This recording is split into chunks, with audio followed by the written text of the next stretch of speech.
सोचिए जरा, हमारे हाथ में जो फोन है या रात में जो तारे दिखते हैं, ये सब कुछ आखिर चलता कैसे है, किन नियमों पर? आज हम इन्हीं नियमों की तह तक जाएंगे, केमिस्ट्री के उन बेसिक बिल्डिंग ब्लॉक्स को समझेंगे जिनसे हमारा पूरा यूनिवर्स, हर एक चीज बनी है। तो चलिए एक बहुत ही मजेदार सवाल से शुरुआत करते हैं। क्या हो अगर ये पूरा का पूरा ब्रह्मांड, ये सब कुछ जो हम देखते हैं, वो सिर्फ 2 या 3 बहुत ही सिंपल नियमों से बना हो? सुनने में शायद यकीन ना हो, है ना? पर चलिए देखते हैं कि ये बात सच के कितने करीब है। ठीक है, तो अपनी खोज शुरू करते हैं। सबसे पहला और सबसे बड़ा सवाल, आखिर ये सब कुछ ये बना किस चीज से है? हम अपनी रोजमर्रा की चीजों से शुरू करके इसके बिल्कुल बेसिक लेवल तक जाएंगे। और इसका सीधा सा जवाब है पदार्थ, अंग्रेजी में मैटर। पदार्थ कह सकते हैं यूनिवर्स का सामान है, मतलब कोई भी ऐसी चीज जिसमें वजन हो और जो जगह घेरती हो। हमारा फोन, ये हवा जिसमें हम सांस लेते हैं, ये सब कुछ पदार्थ ही तो है। अब इस पदार्थ को भी हम मोटे तौर पर 2 हिस्सों में बांट सकते हैं। एक तरफ है शुद्ध पदार्थ, जैसे कि ऑक्सीजन या पानी, जिनकी केमिकल बनावट मतलब रेसिपी फिक्स होती है। और दूसरी तरफ है मिश्रण, जैसे हवा या नमक वाला पानी, जहां चीजें बस फिजिकली एक साथ मौजूद हैं, केमिकल तौर पर जुड़ी हुई नहीं है। तो ठीक है, पदार्थ की बात तो हो गई, पर यह पदार्थ किससे बना है? अब वक्त है जूम इन करने का और उस एक अकेले बिल्डिंग ब्लॉक को देखने का जिससे ये सब कुछ बनता है। चलिए एटम यानी परमाणु के अंदर चलते हैं। परमाणु यानी एटम, ये किसी भी एलिमेंट की वो सबसे छोटी यूनिट है जिसमें उस एलिमेंट की सारी प्रॉपर्टीज मौजूद रहती हैं। मतलब अगर सोने का एक एटम भी लेंगे ना, तो वो सोना ही होगा। केमिस्ट्री का सबसे सबसे बेसिक पार्टिकल है ये। अच्छा, तो इस एटम के अंदर आखिर है क्या? इसके बिल्कुल सेंटर में, जिसे न्यूक्लियस कहते हैं, वहां रहते हैं पॉजिटिव चार्ज वाले प्रोटॉन और न्यूट्रल यानी बिना चार्ज वाले न्यूट्रॉन। और इस न्यूक्लियस के चारों तरफ चक्कर काट रहे हैं नेगेटिव चार्ज वाले इलेक्ट्रॉन्स। बस यही 3 खिलाड़ी हैं जो केमिस्ट्री का पूरा खेल चलाते हैं। और यहाँ एक बहुत ही मजेदार फैक्ट है, जानते हैं? एक एटम का 99.9% से भी ज्यादा वजन उसके नन्हे से न्यूक्लियस में पैक होता है। जरा अंदाजा लगाइए, अगर एक एटम एक फुटबॉल स्टेडियम जितना बड़ा हो, तो उसका न्यूक्लियस मैदान के बीच में रखे एक मटर के दाने के बराबर होगा। इसका मतलब क्या हुआ? एटम असल में लगभग पूरी तरह से खाली जगह है। कमाल है ना? ओके, तो हमने एटम को समझ लिया, पर असली सवाल तो अब आता है। ये अकेले अकेले एटम्स आपस में जुड़कर मॉलिक्यूल्स और बाकी सब कुछ बनाते कैसे हैं?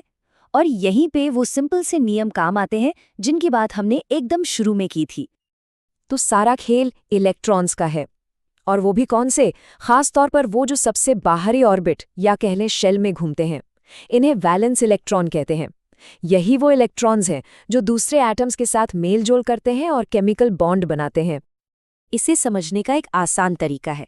सोचिए, हर एटम स्थिर होना चाहता है, स्टेबल होना चाहता है, और वो खुश या स्टेबल तभी होता है जब उसका सबसे बाहरी इलेक्ट्रॉन वाला घर यानी शेल पूरी तरह से भर जाए।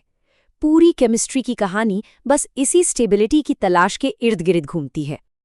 और ये स्टेबिलिटी पाने के मोटे तौर पर 2 रास्ते हैं।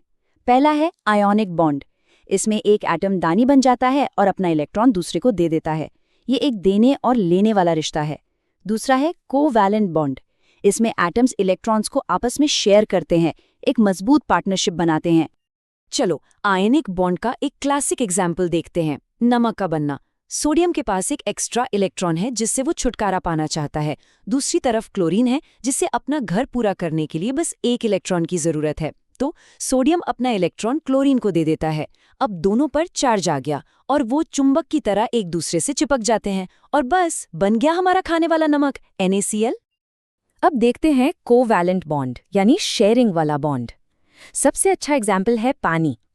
ऑक्सीजन को स्टेबल होने के लिए 2 इलेक्ट्रॉन्स चाहिए और 2 हाइड्रोजन एटम्स हैं जिनके पास शेयर करने के लिए एक एक इलेक्ट्रॉन है।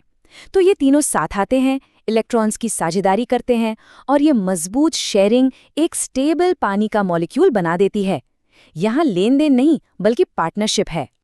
तो चलिए अब वापस जूम आउट करते हैं। हमने एटम के लेवल पर ये छोटे छोटे नियम तो देख लिए। अब देखते हैं कि यही सिंपल से नियम हमारी दुनिया में, हमारे आसपास कितनी अनगिनत तरह की चीजें बनाते हैं। यकीन करना मुश्किल है, पर सच यही है। ये दो बेसिक से नियम, इलेक्ट्रॉन्स का देना और इलेक्ट्रॉन्स का साझा करना, यही हमारी पूरी हकीकत को बनाते हैं। हमारे चारों तरफ जो कुछ भी है वो इन्हीं दो आसान से कामों का नतीजा है। चलिए फटाफट कुछ उदाहरण देखते हैं। पानी H2O, यहाँ 2 हाइड्रोजन एटम एक ऑक्सीजन एटम के साथ इलेक्ट्रॉन्स शेयर कर रहे हैं।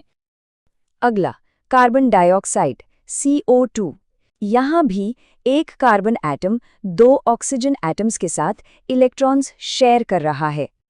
अब कुछ अलग, खाने वाला नमक NaCl, यहाँ सोडियम एटम अपना एक इलेक्ट्रॉन क्लोरीन को दे रहा है, ये आयोनिक बॉन्ड है।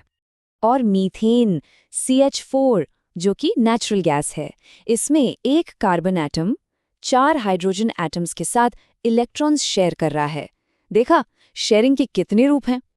तो पूरी कहानी का सार क्या निकला? देना, लेना और साझा करना, बस यही 3 काम। इन्हीं छोटे और सिंपल एटॉमिक नियमों से ये पूरा का पूरा जटिल ब्रह्मांड बना है, पानी से लेकर पहाड़ तक और हवा से लेकर हम खुद तक। और आखिर में एक सवाल छोड़ जाता हूँ, अगर इस दुनिया की सारी खूबसूरती, सारी जटिलता सिर्फ कुछ आसान से नियमों को मानने वाले एटम्स का नतीजा है, तो फिर हम क्या हैं? इस पर जरूर सोचिएगा।